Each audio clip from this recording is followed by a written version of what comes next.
उम्मीद है आप सब खैरियत से होंगे। Must be enjoying winters. जज़ाकल्लाह खैर फॉर कमिंग। आज का topic is very important because positive and negative emotions everyone faces them, और इनफैक्ट इसकी बड़ी कमी है हमारे कल्चर में।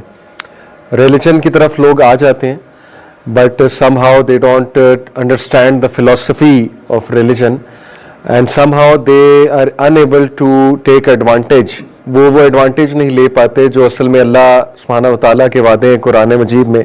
फॉर एग्जांपल, अला बिज़िक्रिल्लाहि तत्मइन्नुल क़ुलूब। अभी रिसेंटली एक स्कॉलर के साथ मैं बैठा था, तो ऑल्दो पहले ये सुना हुआ था बट दोबारा उन्होंने मेरी इस तरफ तवज्जो दिलाई। उन्होंने कहा कि अली भाई, आपको पता है इस आयत का असल में मतलब क्या है? जनरली इसका मतलब हम ये लेते हैं कि जिक्र में सुकून है, और जिक्र से हम मुराद ये लेते हैं कि तस्बीह, और इसमें कोई दूसरी राय नहीं, बिल्कुल है सुकून। बट उन्होंने कहा कि आपको पता है इसकी तफसीर क्या है इस आया की? अगर आप इसकी प्रॉपर तफसीर देखें, इस आया की तफसीर है कि देखें जिक्र कुरान ने खुद किसको कहा है? कुरान मजीद ने जिक्र कुरान को कहा है, पहली बात, ठीक है। यानी सूरह हिजर की आयत नंबर 9 अल्लाह कहते हैं कि ये जिक्र हमने ही नाजिल किया है और इसकी हिफाजत हम खुद करेंगे। तो उन्होंने बड़ी इंटरेस्टिंग बात बताई कि अली भाई, इससे मुराद ये है कि अल्लाह के जिक्र में सुकून है। अगर इसको ट्रूली किसी ने समझना है तो इससे मुराद ये है कि कुरान के अहकामात पे अमल करने में सुकून है। ये मतलब है अला बिज़िक्रिल्लाहि तत्मइन्नुल क़ुलूब का। यानी वो जो माइंडसेट कुरान ने बताया वो माइंडसेट आप बनाओगे तो सुकून है जिक्र में। अदरवाइज अगर आप सिर्फ जिक्र करते रहोगे और लाइफस्टाइल कुरानिक लाइफस्टाइल नहीं होगा, सिर्फ जिक्र करते रहोगे और माइंडसेट कुरानिक माइंडसेट नहीं होगा, तो फिर आपको शायद सुकून ना मिले। फॉर एग्जाम्पल, कई लोग अगर वो बहुत ज्यादा जिक्र कर रहे हैं, इंशाल्लाह उसके भी फायदे हैं, जिक्र इतनी पावरफुल चीज है कि उसके डेफिनेटली फायदे हैं। लेकिन आपने देखा है कई लोग वो बहुत बहुत बहुत ज्यादा जिक्र करते हैं, यानी उनकी अगर हम तस्बीह काउंट करें तो मेरे ख्याल में 1-1 लाख बार जिक्र होता है लिटरली दिन में। बट अनफॉर्चुनेटली उनकी लाइफ बहुत टफ होती है, बहुत डिफिकल्ट होती है, उनके इमोशंस बहुत डाउन होते हैं, यानी उनको रोना बहुत आता है, नेगेटिव इमोशंस बहुत हावी होते हैं। नेगेटिव से यहाँ पे मुराद है ऐसे इमोशन जो आपको नुकसान देने वाले इमोशंस हैं, ठीक है।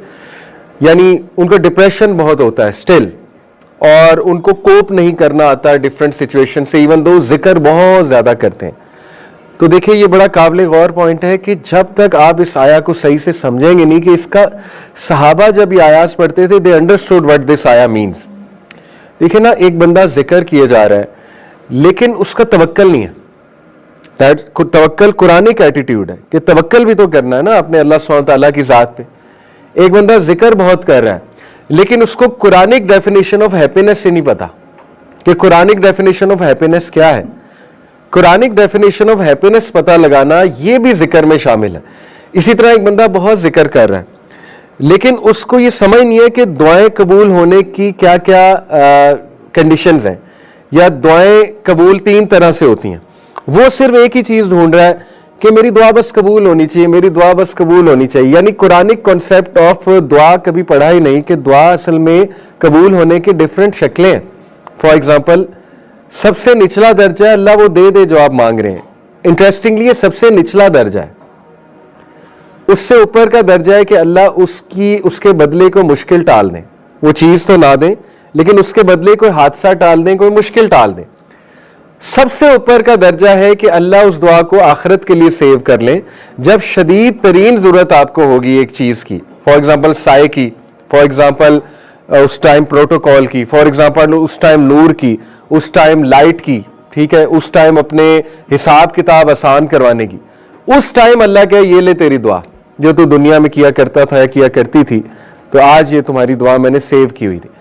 तो देखिए जब तक ये कॉन्सेप्ट्स नहीं पता, ये चीजें नहीं पता, देखिए अब हम अक्सर अज़कार करते हैं, स्कॉलर्स कितनी खूबसूरत बात करते हैं। मैं आपको बताना चाह रहा हूँ हमारा दीन कितना पॉजिटिव है।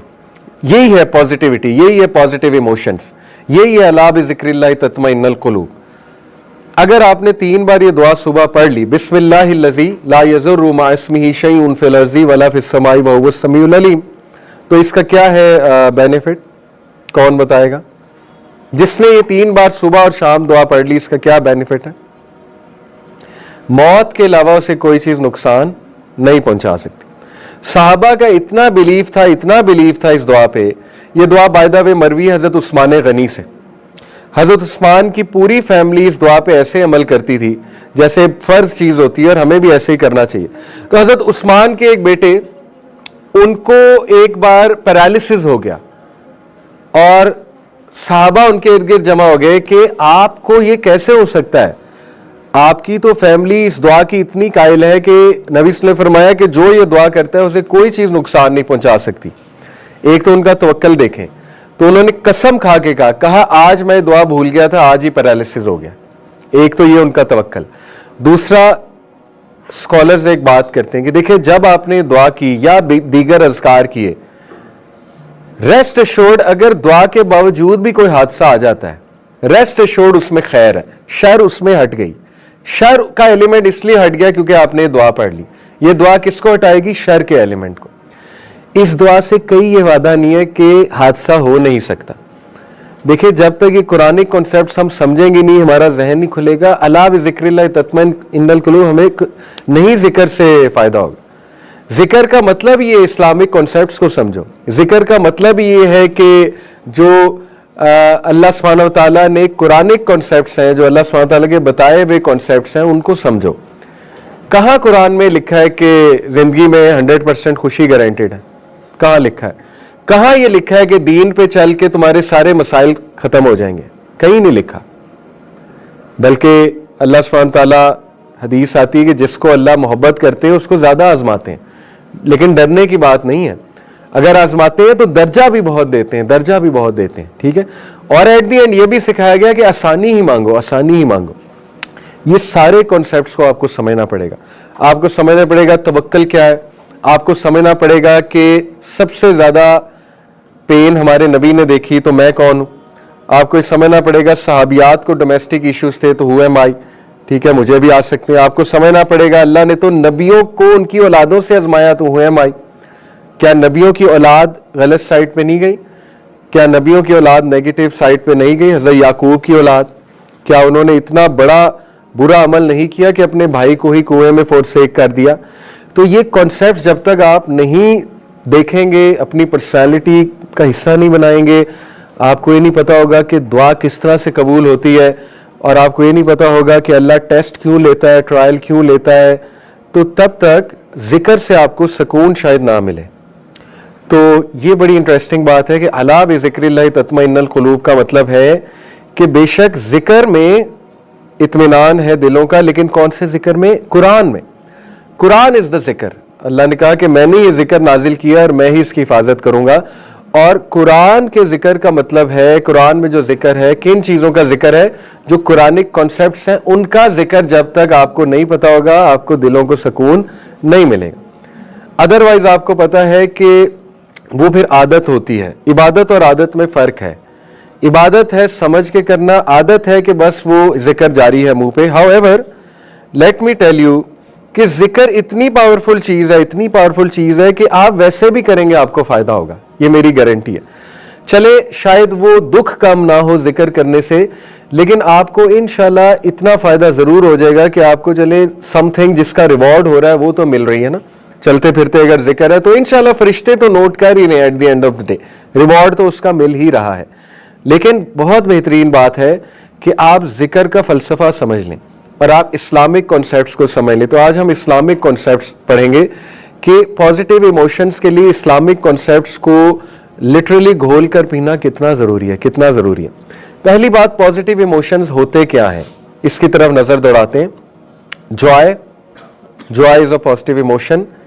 Gratitude is a positive emotion, शुक्रगुजारी। इसी तरह सिरेनिटी, सिरेनिटी कहते हैं पीस को। इंटरेस्ट, ये एक पॉजिटिव इमोशन है। किसी चीज के लिए क्यूरियस होना, इंटरेस्ट होना, इसको साइकोलॉजिस्ट पॉजिटिव इमोशन में रखते हैं। मिसाल के तौर पे एक इंसान का इंटरेस्ट ही लूज हो चुका है, लाइफ में इंटरेस्ट लूज है, किसी भी काम में इंटरेस्ट नहीं लगता, इसका मतलब उसके नेगेटिव इमोशंस हावी हैं और पॉजिटिव इमोशंस की कमी है, ठीक है। होप कितना बड़ा पॉजिटिव इमोशन है। होप को तो कोई नहीं मार सकता। जब तक होप जिंदा है तो इंसान जिंदा है, और होप खत्म हो ही नहीं सकता, कभी नहीं खत्म हो। तो ये पॉजिटिव इमोशन। प्राइड, प्राइड और एरोगेंस में फर्क है, एरोगेंस नहीं प्राइड की बात हो रही है। प्राइड है doing something and feeling good about it, तो ये एक पॉजिटिव इमोशन है। इसी तरह अम्यूजमेंट, अम्यूजमेंट क्या होता है, किसी चीज से अम्यूज होना। जैसे मिसाल तौर पे मिस्टर बीन देखा, बंदा अम्यूज होता है, कोई फनी चीज देख के अम्यूज होता है, तो पॉजिटिव इमोशन है, अच्छी बात। किसी बच्चे की शरारतें देख के बंदा अम्यूज होता है, अपने बच्चों की, छोटे बच्चे हैं वो जोक में कुछ बोलते हैं, बिल्कुल ही छोटे बच्चे, अम्यूजमेंट है। इंस्पिरेशन पॉजिटिव इमोशन है, इंस्पायर होता है बंदा, इंस्पायर करता है, जो इंस्पायर होता है वही इंस्पायर करता है ना दूसरों को। ऑ का मतलब है कि यानी बहुत ज्यादा, इसको उर्दू में आई एम नॉट श्योर कैसे एक्सप्लेन करें, कोई ऑ का वर्ड आ रहा है आपके जहन में, यानी वाव, वाव फैक्टर, कि वाव करना किसी चीज को देख के, ऑ में आ जाना, तो ये एक पॉजिटिव इमोशन है। और ऑ लीड्स टू अदर इमोशन, मैं भी आपको बताता हूं। लव, सबसे स्ट्रॉन्ग पॉजिटिव इमोशन लव है, ये रिसर्च हमें बताती है। देखिए साइकोलॉजिस्ट ये कहते हैं, एक ब्रॉडन थॉट एक्शन थ्योरी है, वो ये है कि हर पॉजिटिव इमोशन आप में कुछ एक्शन लेकर आता है, कोई आदत लेकर आता है, ठीक है। फॉर एग्जाम्पल जॉय, ये रिसर्च बेस्ड बातें हैं। जॉय लीड्स टू प्ले, जो बंदा जॉयफुल ज्यादा रहता है वो प्लेफुल होता है। प्लेफुल से मुराद है यानी हंसमुख, ठीक है। और आपने कई लोग देखे हैं कि they like to play with people in the positive sense, यानी वो शरारतें करते हैं और उनकी शरारतें अच्छी होती हैं। जैसे आपने घर में फादर को कभी देखा हो कि उनकी जॉयफुल नेचर है, मदर को देखा हो, मे बी किसी सिबलिंग को देखा हो, तो दैट मीन्स कि जो जॉय को प्रैक्टिस करते हैं दे अल्टीमेटली बिकम प्लेफुल। ये रिसर्च है। देखिए अब दो चीजें हैं, एक आप ये सवाल कर सकते हैं कि नहीं देखिए पॉजिटिव इमोशन इनबिल्ट होते हैं या बनाने पड़ते हैं। दोनों थ्योरीज ठीक है, इनबिल्ट भी होते हैं कुछ लोगों में और बनाने भी पड़ते हैं। नबी सल्लल्लाहु अलैहि वसल्लम ने क्यों उस शख्स को कहा था, एक शख्स ने नबी सल्लम को बच्चों को चूमते देखा, अल्लाह के नबी से कहा कि या रसूल अल्लाह हमने तो कभी नहीं किया। तो नबी सल्लल्लाहु ने कहा कि भाई अगर अल्लाह ने तेरे दिल में रहम नहीं रखा तो लोगों पे रहम करना चाहिए। इससे मुराद दोनों है, एक तो ये कि अल्लाह रखता है, दूसरा है कि तुझे भी तो कोशिश करनी चाहिए, वरना अल्लाह के नबी उसे क्यों ये नसीहत करते। देखिए अगर एक बंदा ये कहे नहीं जी मैं तो हंसमुख हो ही नहीं, मेरे तो नेचर ही ड्राई है, तो फिर जिहाद में नफ्स क्या है, फिर रिवॉर्ड किस चीज का है? यही तो रिवॉर्ड है, एक्टिंग करनी पड़ती है। शेक्सपियर ने सही कहा था कि लाइफ में एक्टिंग करो, life is a big theatre, बिल्कुल सही बात है, एक्टिंग करनी पड़ती है, उसका सवाब है एक्टिंग करने का, ठीक है। जरूरी नहीं कि आप हंसमुख नहीं है, आपको एंग्जाइटी ज्यादा होती है तो दूसरों का भी दिन खराब कर दें। बाप को स्पेशली एक्टिंग बहुत करनी पड़ेगी, ठीक है, वो हेड ऑफ द हाउस है। बाप अगर डिप्रेस हो जाएगा, बाप अगर जो है वो बैठ जाएगा और अपना मूड खराब रखेगा तो फिर सारी फैमिली का मूड खराब होगा, ऑब्वियस सी बात है, ठीक है। जैसे हमारे नबी सल्लल्लाहु अलैहि वसल्लम he had a smile on his face always. तो बहरहाल